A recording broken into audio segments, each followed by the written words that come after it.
Dans Sporty News aujourd'hui, Neymar chouchou des Brésiliennes, la copine de Balotelli un peu olé olé, les joueurs du Milan AC souhaitent un joyeux anniversaire à Al Jazeera, le prochain tombeur de Usain Bolt et les dernières sorties vidéo.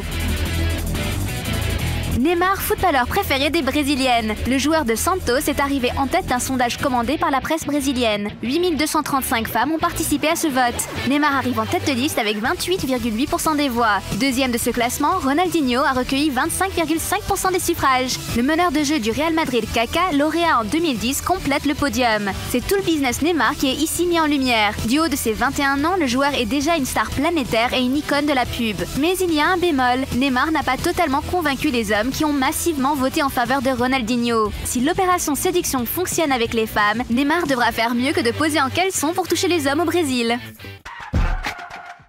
Quel est le point commun entre Mario Balotelli, Cristiano Ronaldo et Silvio Berlusconi? Ils ont tous couché avec l'actuelle petite amie de Mario, Raffaella Fico. C'est en tout cas ce que pense savoir le quotidien britannique The Sun. On avait eu vent de la romance entre Raffaella et Cristiano quand le Portugais jouait encore à Manchester United. Mais Silvio Berlusconi?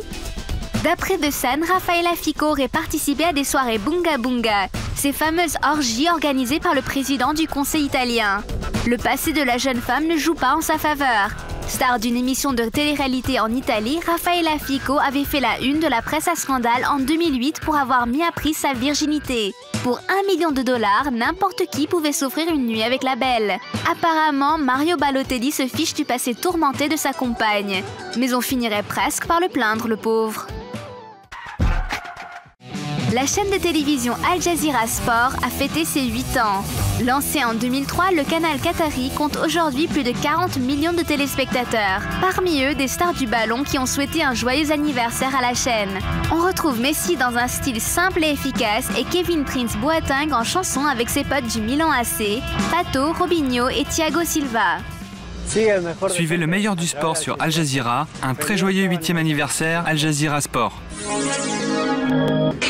Happy birthday to you. Happy birthday to you. Happy birthday, dear Al Jazeera. Happy birthday to you.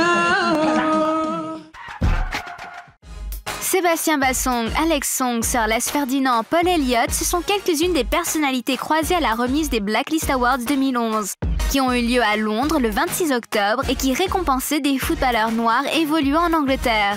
Trasport y a croisé Mike McFarlane, le coach de Jodie Williams, la championne du monde junior du 100 mètres, lui-même médaille d'argent du relais 4x100 à Séoul en 1988.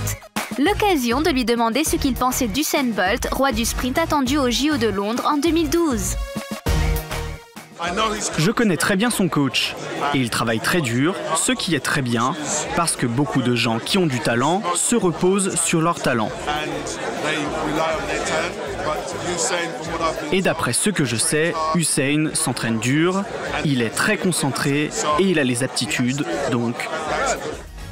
On a aussi voulu savoir qui pouvait battre le Jamaïcain. La réponse de Mike McFarlane. Blake, Johan Blake. Il a couru en 19 secondes et 2 centièmes en Belgique et il a remporté le 100 mètres quand Usain était forfait. Je pense que c'est lui. Licence incontournable des jeux vidéo de glisse, SSX a vu le jour en 2000 sur PlayStation 2. Bonne nouvelle, SSX s'apprête à revenir en force en début d'année prochaine sur les consoles nouvelle génération. Pour l'occasion, EA Sports s'est associé au rider français Mathieu Crépel, médaille d'or de Big Air et de Halfpipe en 2007 et médaille de bronze de Halfpipe en 2009 en Corée du Sud. Nous avons rencontré le champion au Paris Games Week, le salon européen des jeux vidéo. Un Mathieu Crépel visiblement enchanté de cette collaboration. Salut à tous, c'est Mathieu Crépel, bienvenue sur Trasport. Bon, c'est un jeu d'arcade, donc il y a des choses qui sont assez spectaculaires et assez folles. Mais par rapport aux versions précédentes d'SSX, je trouve que la part du réel est quand même plus présente. C'est sur certaines figures, on retrouve des postures, des grappes, des choses qui sont vraiment réelles. Grâce aux données typographiques de la NASA et au logiciel Mountain Man, les créateurs du jeu ont pu modéliser toutes les montagnes de la planète en 3D et les paysages environnants. Idéal pour rider au plus près de la réalité.